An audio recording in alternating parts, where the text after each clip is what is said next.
話說喺1年前，我睇個電視黃祖藍介紹喺虎門有一間叫做球記飯店食呢個嘅蟹餅焗蟹餅，好出色嘅，一直都好想去。我終於咧學識咗搭地鐵再轉城軌去啦。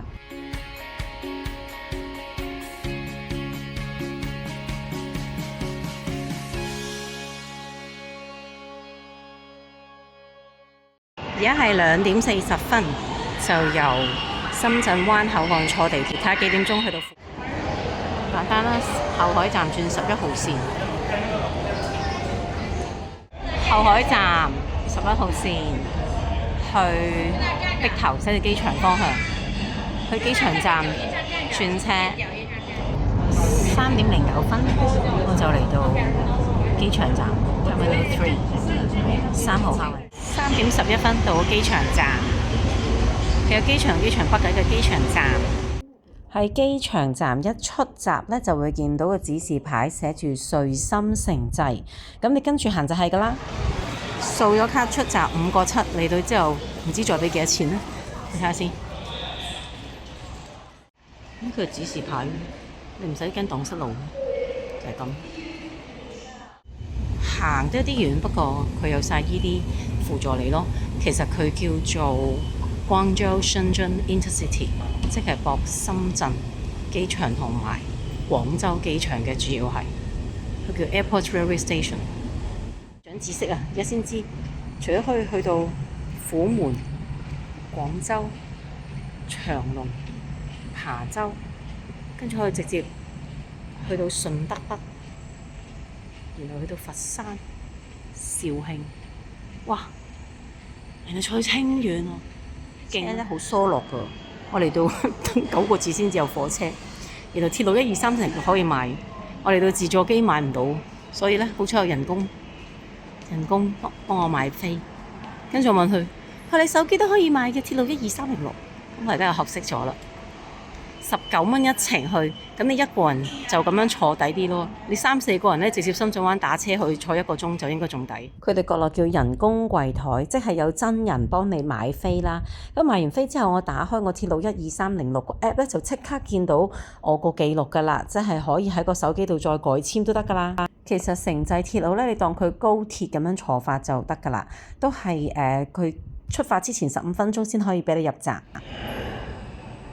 好似坐地鐵咁喎，可以去清遠，可以去肇慶，唔怪之係無座咯，因為好似坐地鐵咁樣。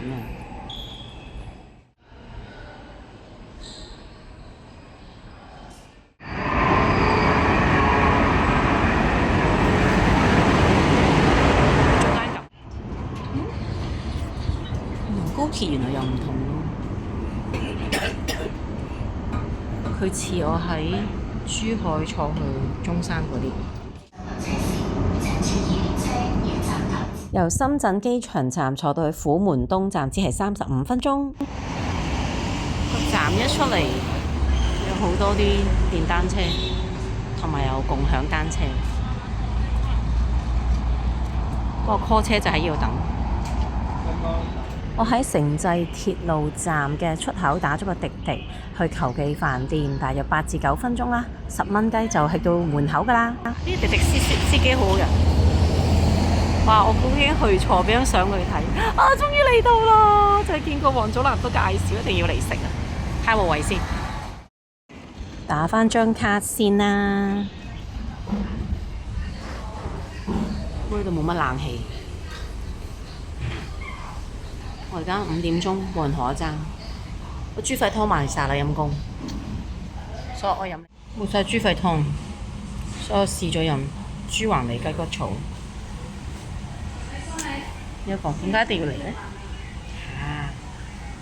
？45年老字號，係人都話要嚟食嘅。豬橫脷雞骨草，好好味，好甜啊！真係。不過佢有啲豬橫脷嘅臊味，如果你唔中意豬橫脷嘅味，你就唔好飲呢個。但可惜佢冇晒豬肺湯啊！佢晏晝已經賣晒啦，陰公。佢係豬腰橫脷，好靚喎呢個線，花生炆線，最中意食鱔，佢話80蚊一份係咪啊？最低消費。有個白飯，佢陣間食蟹餅都要飯啫嘛，2蚊一個飯，真係好食到不得了啊！嗰時好彈牙㗎，好明顯係新鮮㗎，但個味又啱啱好，跟住個料頭又好好食，其實個蒜頭都好食過，個飯都 OK 都唔錯，食埋個薑先，哇！呢個掂啊掂啊掂啊呢個花生炆鱔。個蛋仲喺度咕碌咕碌咕碌咁。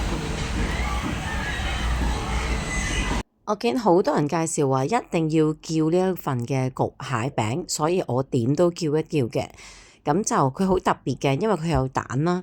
而佢最特別嘅話咧，你忽下佢入面咧，佢係成隻蟹撈埋入面個肉餅嚟到做嘅。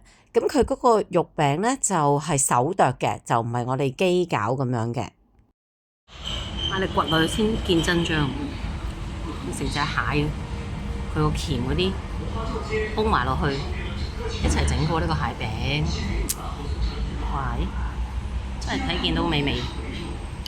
但係好奇怪㗎，我當其時食咧，我覺得佢個味咧係唔夠嘅。可能因為我食咗個鱔先，個鱔實在咧佢濃味啊，因為佢炆咧個鱔係用咗嗰啲叫做鹹酸菜㗎嘛。但係咧我食唔晒個蟹餅，我打包翻屋企第二日食咧，再整翻熱咧，就覺得好好食，好入味，食到蟹嘅鮮味啦。既然我山長水遠啦，花咗差唔多超過2個鐘先至去到虎門，當然啦，去試埋個燒鵝啦，人人都讚佢燒鵝好食噶嘛。咁我就睇到電視台介紹力推呢一間嘅偉文啦，但係去到咧，我見電視影咗呢間喎，但係冇人食嘅啫噃。你講到咁好味，係咪咁好味㗎？唔好有老點我喎。呢間偉文燒臘咧，第一真係冇冷氣嘅，第二當其時6點半係冇人嘅，咁但係30蚊有一隻燒鵝髀，咁佢就嚟到係香啦，味道都好味嘅，有肉汁嘅，個皮都脆，但係咬落去個皮好似咬嚟咬去咬唔開咁樣咯，咁個肉唔多㗎，因為佢骨多，但係其實味道好食嘅，好有鵝味嘅，但係就唔大隻咯。即係同我電視見到人哋拎住食隻髀食，好似有啲出入咯。